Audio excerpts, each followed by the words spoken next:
पंजाब का एक बहुत बड़ा हिस्सा आज भी पाकिस्तान के पास है।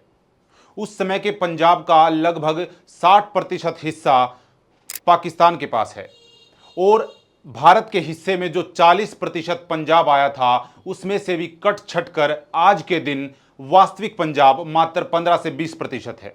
ऐसा क्यों हुआ कि भारत के अंतर्गत केवल 40% ही पंजाब आया और ऐसा क्यों हुआ कि पाकिस्तान के पास 60% से भी अधिक पंजाब का हिस्सा चला गया। भारत के बंटवारे के दौरान सबसे ज्यादा नुकसान ना तो केवल हिंदू लोगों का हुआ, न ही केवल मुस्लिम लोगों का, सबसे ज्यादा नुकसान हुआ पंजाब के लोगों का, जिसके रिश्ते नाते भाई बहन सब अलग अलग छूट गए।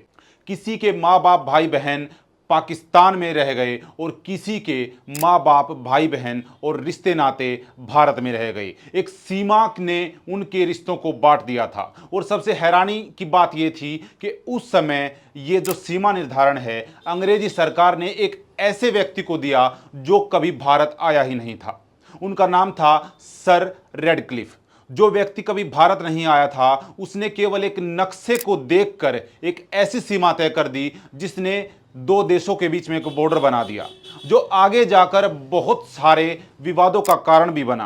पंजाब का विभाजन कई बार हुआ, कभी धर्म के आधार पर तो कभी क्षेत्र के आधार पर और कभी कभी भाषा के आधार पर। सबसे पहले पंजाब का सबसे बड़ा विभाजन धर्म के आधार पर हुआ, जिसमें 60% से भी अधिक पंजाब पाकिस्तान में मिला लिया गया। उसके बाद जो हिंदू और सिख बहुल इलाका था वो भारत के हिस्से में आया, परंतु कुछ दिनों के बाद क्षेत्र की जंग छिड़ी और क्षेत्र के आधार पर एक बार फिर से पंजाब का विभाजन हुआ और उसमें जो पहाड़ी इलाका है उसे काटकर हिमाचल प्रदेश बना दिया गया और हिमाचल प्रदेश को एक केंद्र शासित प्रदेश घोषित कर दिया गया, जो आगे चलकर एक अलग राज्य बना और जिसे विशेष राज्य का दर्जा भी दिया गया। इतना ही नहीं, 1966 में पंजाब को भाषा के आधार पर भी बांटा गया। जो हिस्सा पंजाबी भाषी बहुल था उसे पंजाब के हिस्से दे दिया गया और जो हिस्सा हिंदी भाषी बहुल था उससे एक अलग राज्य हरियाणा बना दिया गया।